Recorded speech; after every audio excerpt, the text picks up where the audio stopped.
But ನಮ್ಮ ಗೀತಾ ಪ್ರಿಯಾ ಅವರು ಮತ್ತು ಪದ್ಮಾವತಿ ಚಂದ್ರಶೇಖರ್ ಅವರು ಎರಡು ಜೊತೆಗೂಡಿ ನಿರ್ಮಾಣ ಮಾಡಿರ್ತಕ್ಕಂಥ ತಾಯಿಯ ಚಿತ್ರ ನಿಜರು ಒಂದು ಅದ್ಭುತವಾದಂಥ ಕತೆ ಮತ್ತು ಆ ಕತೆ ತಕ್ಕನಾಗಿ ಸ್ಕ್ರೀನ್ ಪ್ಲೇ ಡೈಲಾಗು ನಿಜರು ಆಮೇಲೆ ಹೊಸ ಪಾತ್ರಧಾರಿಗಳಾದರೂ ಕೂಡ ಒಂದೊಂದು ಪಾತ್ರನೂ ಕೂಡ ತುಂಬ ಅದ್ಭುತವಾಗಿ ಮೂಡಿ ಬಂದಿದೆ.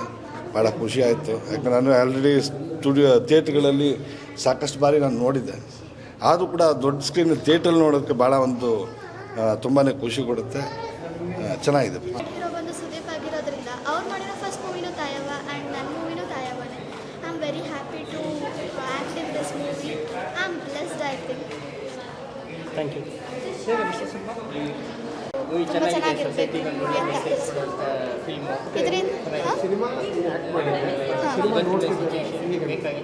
ನನಗೆ ಪ್ರೌಡ್ ಆಗ್ತದೆ ಈ ಥರ ಮೂವಿ ನಾನು ಮಾಡೋ ಹಾಗಿದೆಯಲ್ಲ. ಐ ಥ್ಯಾಂಕ್ ಭಾಮಹರಿ ಸರ್, ಅವ್ರು ನನಗೆ ಈ ಆಪರ್ಚುನಿಟಿ ಕೊಟ್ಟರು. Thank you. ಈ ಮೂವಿ ಇಂದ ಎಲ್ಲರಿಗೂ thank you so much and it was good. Sir, ಇದು ತುಂಬ ಚೆನ್ನಾಗಿದೆ ಮೂವಿ. ಹೆಣ್ಮಕ್ಳನ್ನು ಉಳಿಸ್ಬೇಕು, ಬೆಳೆಸಬೇಕು, ಓದಿಸ್ಬೇಕು ಚೆನ್ನಾಗಿ ಅಂತ ತುಂಬ ಚೆನ್ನಾಗಿ ಹೇಳ್ಕೊಟ್ಟಿದ್ದಾರೆ. ಹೆಣ್ಣು ಭ್ರೂಣ ಹತ್ಯೆಯನ್ನು ತಡಿಬೇಕು ಅನ್ನೋದನ್ನು ಹೇಳ್ಕೊಟ್ಟಿದ್ದಾರೆ ಸರ್. ತುಂಬ ಚೆನ್ನಾಗಿದೆ. ಸಮಾಜಕ್ಕೆ ಒಳ್ಳೆ ಮೆಸೇಜ್ ಕೊಟ್ಟಿದ್ದಾರೆ. ಚೆನ್ನಾಗಿದೆ ಮೂವಿ. ಆಲ್ ದಿ ಬೆಸ್ಟ್ ಮೂವಿಗೆ. ಏನು ಕಷ್ಟ ಇದ್ದು ಹೆಂಗೆ ತೊಂದರೆ ಮಾಡ್ತಾರೆ ಅನ್ನೋದು ಎಲ್ಲ ಅರ್ಥ ಆಗಿದೆ.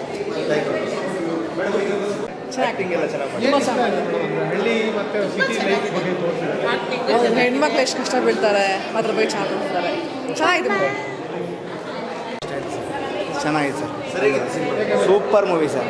ಹೆಣ್ಮಗು ಬೇಡ ಅನ್ನೋರಿಗೆ ಒಳ್ಳೆ ಮೆಸೇಜ್ ಸರ್. ಏನು ಇಷ್ಟ ಆಯ್ತು ಸಿನಿಮಾದಲ್ಲಿ? ಆ ಮಗು ಆ್ಯಕ್ಟಿಂಗ್ ಚೆನ್ನಾಗಿದೆ. ತಾಯಿ ಆ್ಯಕ್ಟಿಂಗ್ ಇನ್ನೂ ಸೂಪರ್ ಇದೆ ಸರ್. ಅತ್ತೆ ಸೊಸೆ ಆ್ಯಕ್ಟಿಂಗ್. ನಮ್ಮ ಮಕ್ಕಳೇ ಅಲ್ವಾ, ಅವರು ಪ್ರೀತಿ ಕೊಡಬೇಕು, ಅವ್ರಿಗೆ ಒಳ್ಳೆ ಎಜುಕೇಷನ್ ಕೊಡಿಸ್ಬೇಕು. ತುಂಬ ಚೆನ್ನಾಗಿದೆ ಸರ್. ಒಳ್ಳೆ ಗುಡ್ ಮೆಸೇಜ್ ಕೂಡ ಇದೆ. ಏನಂತಂದ್ರೆ ಒಂದು ಗಂಡು ಹೆಣ್ಣು ಮಧ್ಯದಲ್ಲಿ ಭೇದ ಭಾವ ಇರಬಾರ್ದು, ಈಕ್ವಾಲಿಟಿ ಅನ್ನೋದು ಇರಬೇಕು ಅಂತ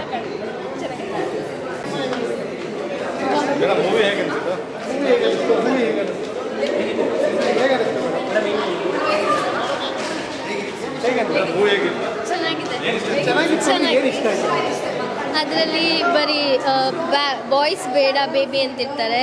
ಸೊ ಒಂದು ಹೂ ಯಾರಿಗೆ ಬಾಯ್ಸ್ ಬೇಬಿ ಬೇಡ ಬೇಕು ಅಂತಿರ್ತಾರೆ, ಗರ್ಲ್ಸ್ ಬೇಬಿ ಬೇಡ ಅಂತಿರ್ತಾರೆ, ಅವ್ರಿಗೊಂದು ಒಳ್ಳೆ ನ್ಯೂಸ್ ಇದೆ.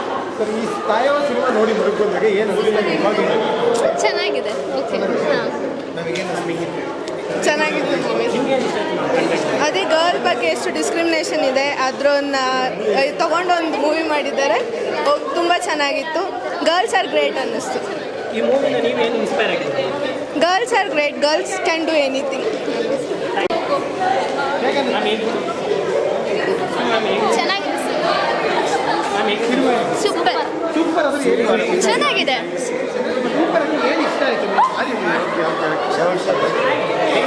ಚೆನ್ನಾಗಿದೆ. ಅಂದರೆ ಥೀಮ್ ಇಟ್ಕೊಂಡು ಮಾಡಿದಾರಲ್ವಾ, ಚೆನ್ನಾಗಿದೆ.